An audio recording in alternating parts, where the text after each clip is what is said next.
नमस्कार.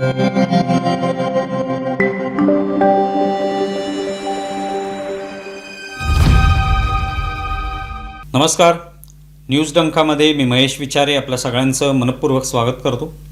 मित्रांनो, news डंकाचं YouTube channel आपण सबस्क्राईब केलं नसेल तर सर्वप्रथम ते सबस्क्राईब करा. आमच्या या यूट्यूब चॅनलच्या माध्यमातून वेगवेगळ्या विषयांवर व्हिडिओ सादर केले जातात. ते आपल्यापर्यंत पोहोचण्यासाठी हे चॅनल सबस्क्राईब करणं आवश्यक आहे. आजचा जो विषय आहे हा गंभीर विषय आहेच, पण यावर गंभीरपणे अनेक स्तरावर विचार होणंसुद्धा आवश्यक आहे आणि त्या दृष्टीने तो गंभीर आहे. केवळ एक गुन्हेगारी स्वरूपाची घटना नाही.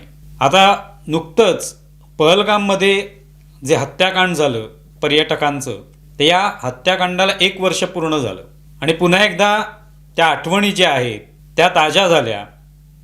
पहलगाममध्ये त्या पर्यटकांना तुम्ही हिंदू आहात का, तुम्हाला कलमा पढता येतो का, तुम्हाला नमाज पढता येतो का, असं विचारून त्यांना गोळ्या घालण्यात आल्या. त्यांच्या कुटुंबियांसोबत हे पर्यटक जे आहेत सगळे हे संपूर्ण कुटुंबासह तिकडे फिरायला गेले होते आणि अशा वेळेला हा दहशतवादी हल्ला झाला.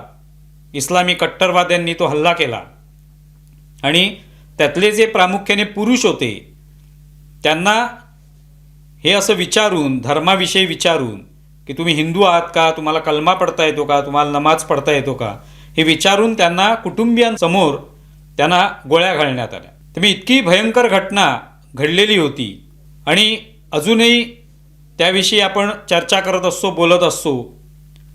अजूनही त्या आठवणी ज्या आहेत त्या आपल्या मनातून पुसता येणार नाहीत. कारण पहिल्यांदाच अशी घटना घडली. आत्तापर्यंत दहशतवादी हल्ले अनेक भारतावर झालेले आहेत, होत असतात. काश्मीरमधून हे सगळे दहशतवादी जे आहेत ते पाकिस्तान मार्गे सगळे येत असतात. पाकिस्तानातच या दहशतवाद्यांचे अड्डे आहेत हे आतापर्यंत सगळ्या जगाला माहिती झालेलं आहे. त्यामुळे ते अतिरेकी येणार भारतामध्ये, इथे येऊन हल्ला करणार. पण त्यावेळेला असा धर्म विचारला जात नव्हता.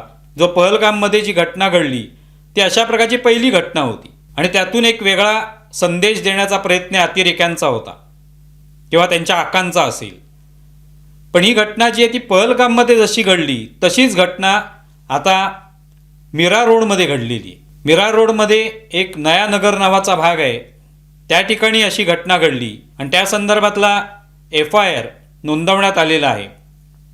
2 सुरक्षा रक्षक तिकडे एका इमारतीमध्ये काम करणारे, त्यांच्यावर असा एका विकृत इस्लामी कट्टरवादी विचारांनी असे विचार जे आहेत ते स्वीकारलेला किंवा त्या विचारांच्या मुळे त्याचं ब्रेनवॉश झालेलं आहे असा एक मुस्लिम तरुण जो आहे त्याने सुऱ्याने या सुरक्षा रक्षकांवर हल्ला केला.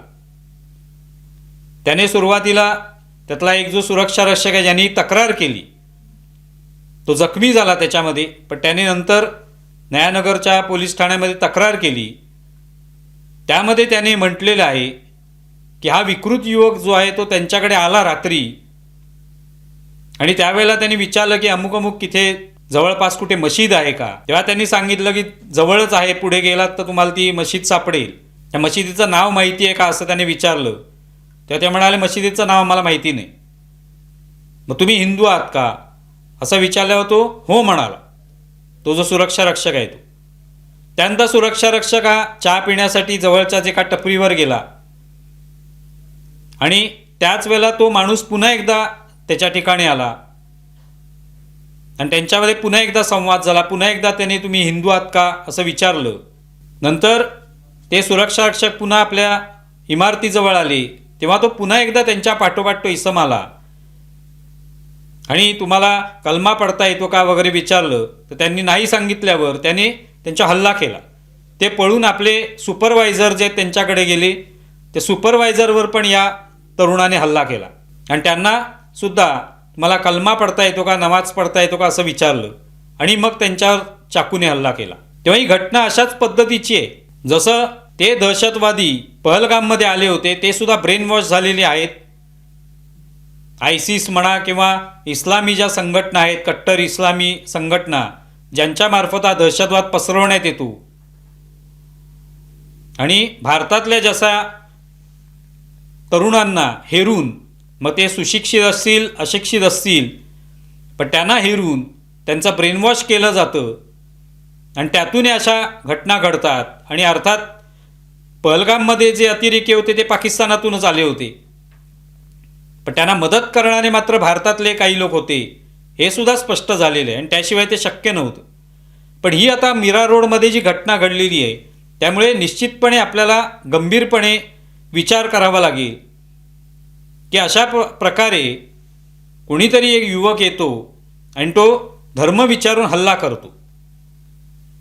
जर ते कदाचित म्हणाले असते की आम्ही हिंदू नाही आहोत, आम्ही मुस्लिम आहोत, तर कदाचित त्याने हल्ला केला नसता.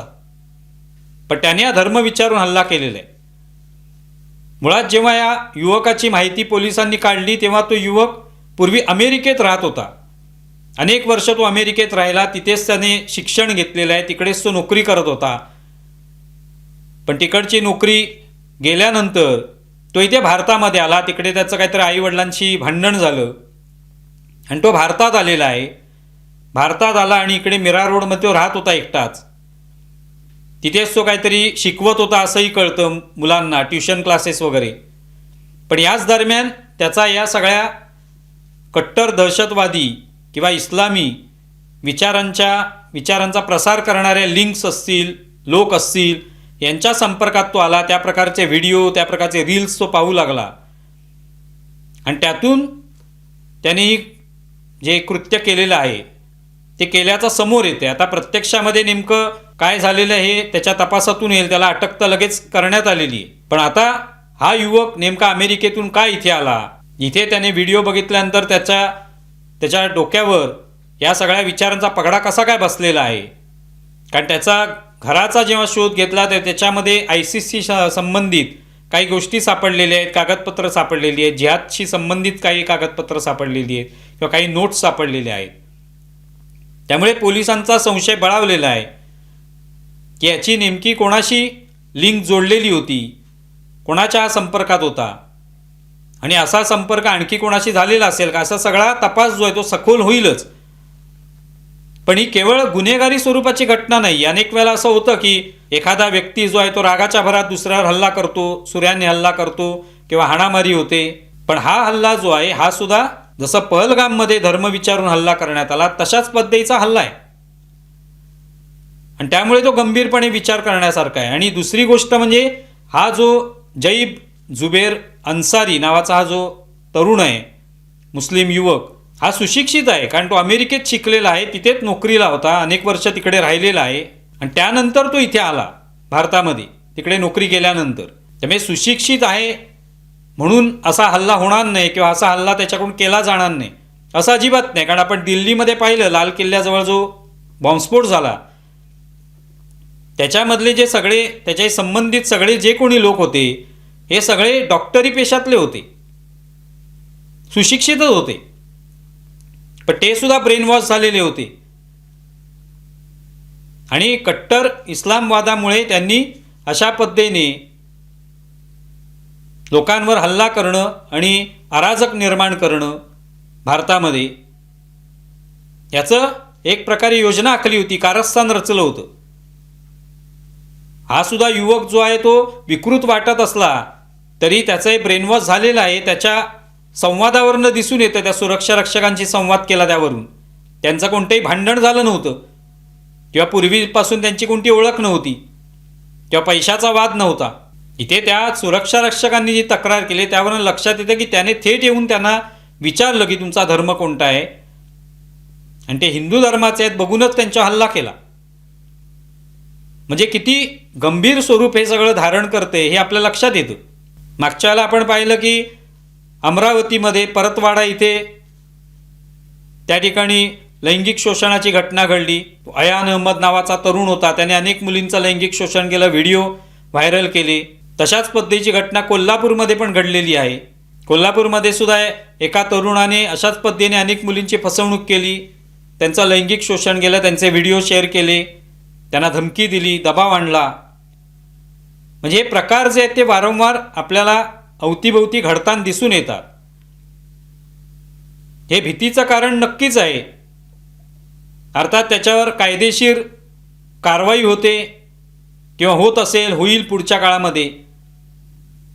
पण एक कुठल्या तरी पद्धतीने समाजामधलं जे असंतुलन आहे हे निर्माण करणारी घटना आहे. हे पूर्वीपर्यंत अशा घटना घडत होत्याच, म्हणजे लव्ह जिहाद सारख्या, लँड जिहाद सारख्या घटना ज्या आहेत त्या घडतच होत्या, पण त्याला प्रसिद्धी मिळत नव्हती फारशी. कारण हे काय खोटं आहे की एखादी घटना घडली ना म्हणून त्याच्याकडे दुर्लक्ष केलं जायचं. पण आता हे प्रकार जे आहेत ते सर्रास होताना दिसून येतात. आणि याच्यामध्ये निश्चितपणे परदेशातले अनेक काही दहशतवादी संघटना, दहशतवादाशी संबंधित लोक जे आहेत त्याच्याशी संबंधित असणार. कारण त्या माध्यमातून भारतातल्या अशा तरुणांना हेरून त्यांचा ब्रेनवॉश करणं आणि त्यांच्याकडून या सगळ्या कृती घडवून आणणं, जेणेकरून भारतामध्ये दहशतवाद निर्माण होईल, भारतामध्ये एक दहशत निर्माण होईल, भीती निर्माण होईल लोकांमध्ये, याचा प्रयत्न चालू आहे. त्यामुळे कधी लैंगिक शोषणाच्या घटना, कधी लव्ह जिहादसारख्या घटना, कॉर्पोरेट जिहादची घटना आपण पाहिली, पहिल्यांदाच ऐकली ती आपण अशा पद्धतीने. आणि किती मोठा धक्का बसला की एका कार्यालयामध्ये असे काही तरुण मुलींना फसवतायत, दबाव आणतायत, त्यांचं लैंगिक शोषण करतायत, त्यांना धर्मांतरित होण्यासाठी प्रवृत्त करतायत. त्यामुळे वेगवेगळ्या पद्धतीची कारस्थानं जी आहेत ती सुरू झालेली आहेत हे त्याच्यानं दिसून येतं.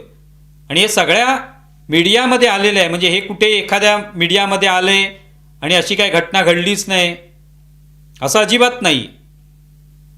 हे सगळीकडे आता घटना ज्या आहेत यांचं बातम्या आपल्याला दिसायला लागलेल्या आहेत, त्या संदर्भात बोललं जाऊ लागलेले आहे, चर्चा होऊ लागलेली आहे. त्यामुळे हे आता लपून राहणारं नाही. अनेक जे तथाकथित विचारवंत, पत्रकार, पुरोगामी हे यावर बोलत नाहीत.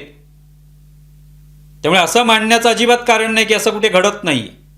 तर अवतीभोवती अशा घटना घडत आहेत आणि त्याबद्दल सावधगिरी बाळगणं हे अत्यंत आवश्यक आहे. आपण अत्यंत अलर्ट राहणं आवश्यक आहे. कार्यालयामध्ये असं काही घडून येत असेल, कॉर्पोरेट जिहादसारखा प्रकार, तर तात्काळ त्याची माहिती करून देणं. हा सुद्धा तरुण त्या इमारतीत राहत होता, तिकडे तो एकटा राहत असल्यामुळे त्याला ते घर खाली करायला सांगितलं होतं. बॅचलर्सना तिथे राहायला देत नाहीत म्हणून. पण तो त्या घरामध्ये हे सगळे उद्योग करत असेल, ते सगळं पाहत असेल, व्हिडिओज पाहत असेल कट्टर इस्लामवादाचे, आणि त्यातून त्याचं ब्रेनवॉश झालेलं आहे आणि त्याने ही कृती केलेली आहे हे स्पष्ट होतं. तेव्हा आता पहलगामचा हल्ला जो आहे त्याला 1 वर्ष झालं असलं तरी अशा पद्धतीने पहलगामसारख्या घटना या अन्यत्रही होऊ शकतात. याचंही उदाहरण मीरा रोडमध्ये आपल्याला पाहायला मिळाले. ही संपूर्ण जी घटना आहे याचा आता तपास ATS करणार आहे, म्हणजे दहशतवाद विरोधी विभाग जो आहे त्या माध्यमातून होणार आहे. त्यामुळे या विषयाला किती गांभीर्य आहे हे आपल्याला लक्षात येतं. आणि त्यामुळे पुढे जाऊन आपण या सगळ्या घटनांबद्दल गांभीर्याने समाजाने म्हणून विचार करण्याची आवश्यकता आहे की कुठे नेमकं चुकतंय आणि कोणी या संदर्भामध्ये बोललं पाहिजे. या संदर्भात फक्त हिंदुत्ववादी संघटनांनी किंवा भारतीय जनता पार्टीने बोलावं असं अजिबात नाही. सगळ्यांनीच याविषयी बोललं पाहिजे. कारण आज ना उद्या प्रत्येकाला अशा पद्धतीच्या घटनांचा सामना करावा लागू शकतो कदाचित, किंवा त्यांच्या अवतीभोवती घडू शकतात. याचं भान आपल्या सगळ्यांना किंवा आपल्या समाजाला यावं लागेल. तुम्हाला व्हिडिओ कसा वाटला जरूर कळवा. आमचा व्हिडिओ जास्तीत जास्त लाईक करा, शेअर करा आणि आमचे यूट्यूब चॅनल सबस्क्राईब करा. धन्यवाद.